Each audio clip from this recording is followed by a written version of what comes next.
Hi guys, in this video, we're going to talk about how chronic stress literally destroys your immune system. And this is very interesting. I'm taking this little section out of this book right here, SIBA Collection of Medical Illustrations, Endocrine System, and Selected Metabolic Diseases by Frank Netter, MD, page 84, under this section on cortisol. Okay, he's talking about the function of cortisol and what happens if you have too much cortisol, which is activated by stress. So I wrote down on the board exactly what it says. Diverts amino acids from lymphoid tissue, leading to a marked reduction in size and to actual lysis of the nodes. Now let me explain what this means. So lymphoid tissue is your lymphatic system. You have lymph nodes, and the lymphatic system is, you can look at it like an extension of your circulatory system, where you have the heart that pumps the blood.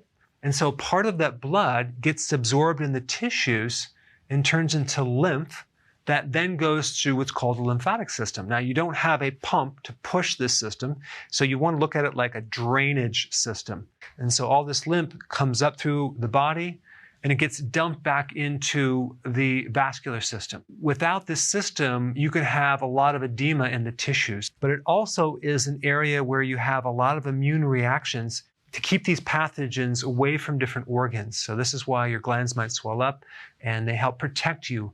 So that's what the lymphoid tissue is, leading to a marked, that means noticeable or prominent reduction in the size and to actual lysis, which means breakdown of the nodes. We're talking about the lymph nodes. And lymph nodes are the location of where the immune reaction takes place. So you have the white blood cells in there, and you also have the pathogen. So high cortisol will divert amino acids from the lymphatic system, leading to a noticeable reduction in size to actual breakdown of the lymph nodes. So basically, it shrinks your lymphatic system.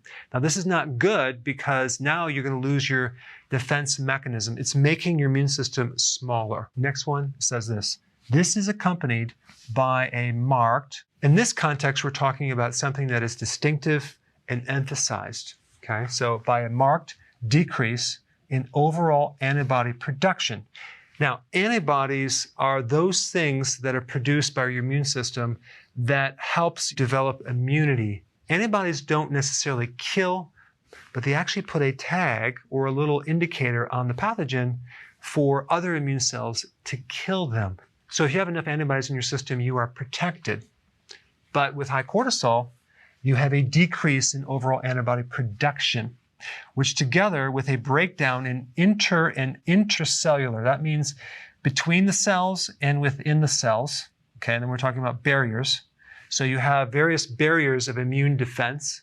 In this case, high cortisol creates a breakdown in your cellular barriers, which is going to raise your susceptibility to viral and bacterial infections. So I just want to emphasize this very important factor in keeping your immune system strong. It's not just about nutrition. It's also about keeping your stress as low as possible. So if you haven't seen my video on how to do that, I put it right here. Check it out.